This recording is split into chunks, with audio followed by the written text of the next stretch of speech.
and gentlemen, we're here today to talk about this messenger, M300. Kind of got a little bit of a rush situation going on here with this. The guy that owns this amp wants to give it to his son for his birthday. So we're going to go through this thing top to bottom and see what we can get done with it.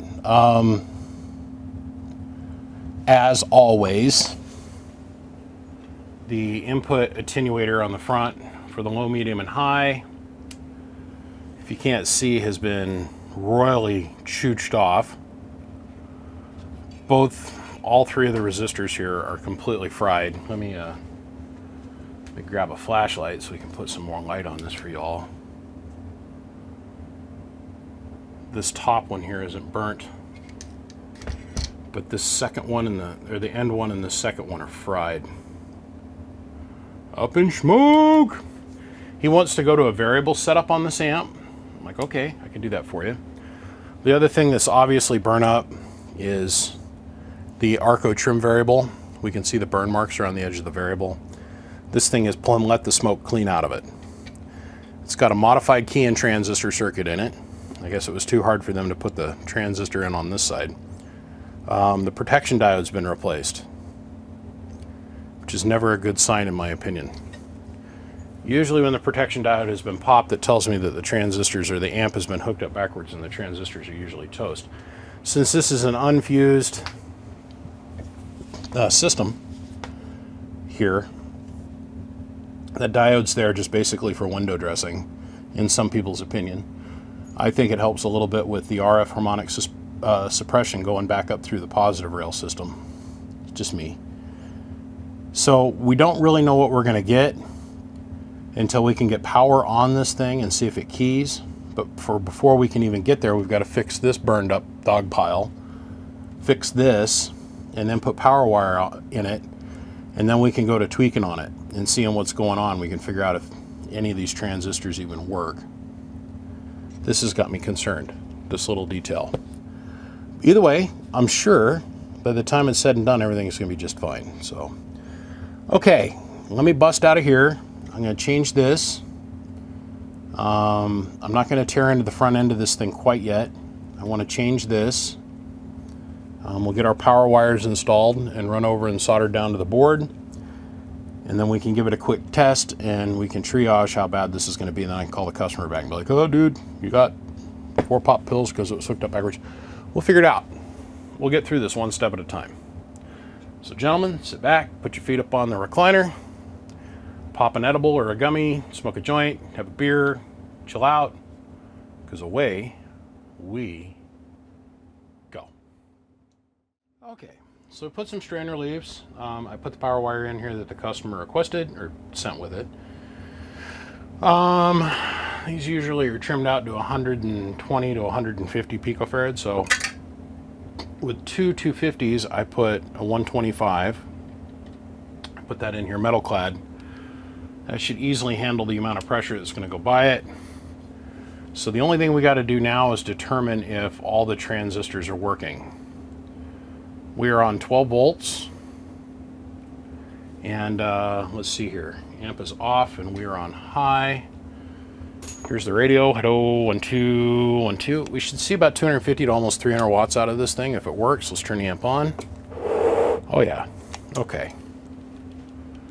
So all the pills are good. That's a good sign.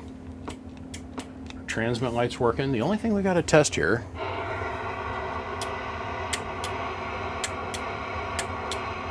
Preamp is working, is just real slight. Okay,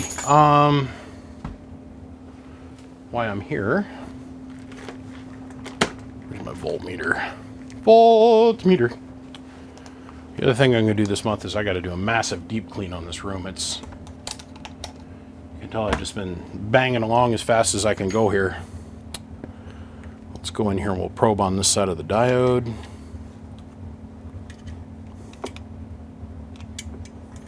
.6. Cool. So we have bias. All right, let's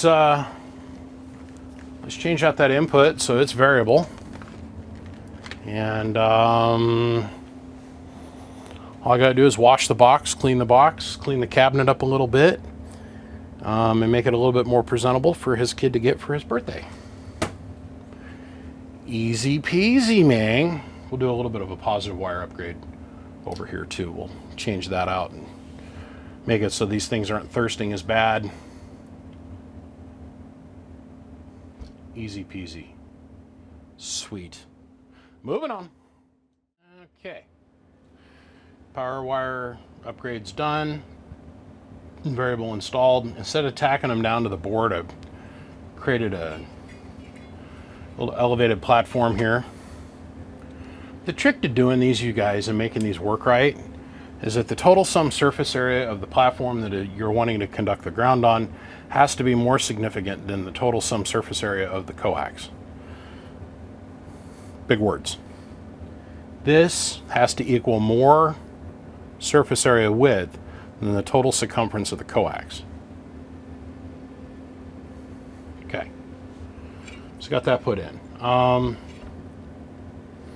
Clean it up a little bit, we're gonna give it a bath, but what I wanted to show was this here.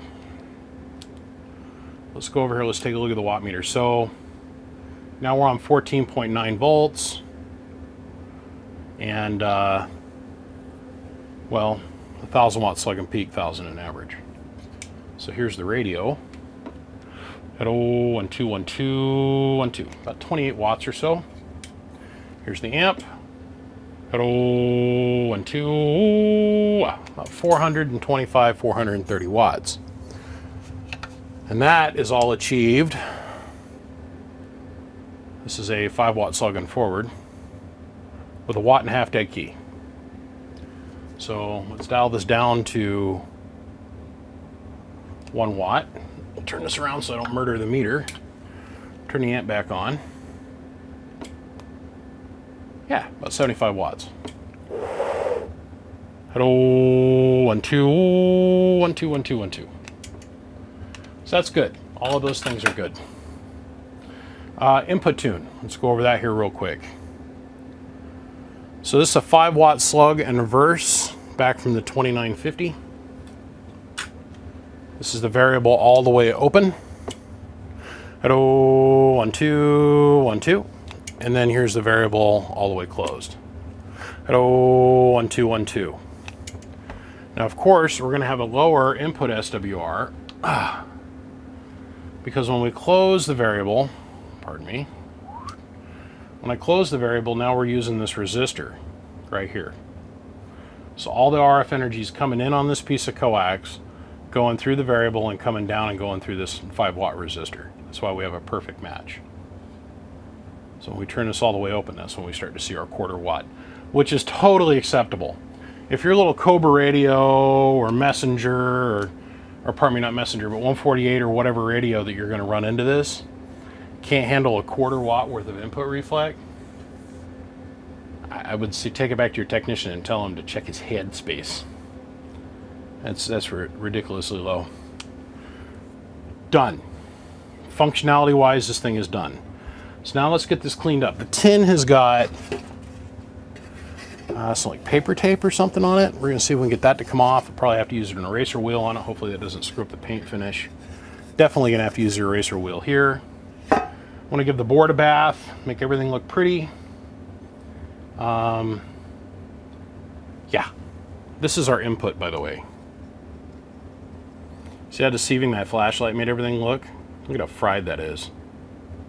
Low, medium, and high, please. Okay, oh yeah, put a new 5 watt balancing resistor in it just cause. Let's see if we can get this cleaned up for the customer.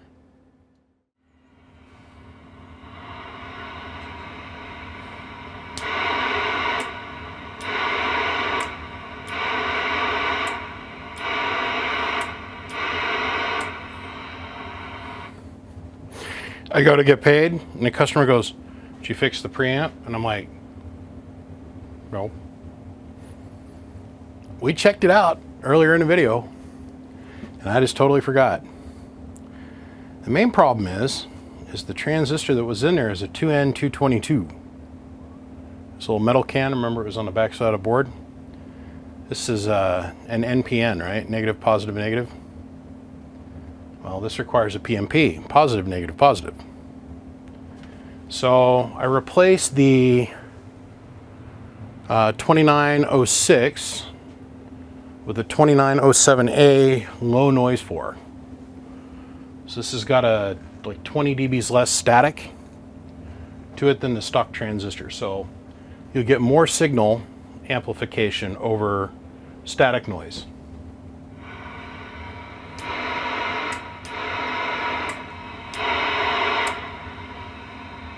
Fixed. All right, now we're done. I'll see you. Bye.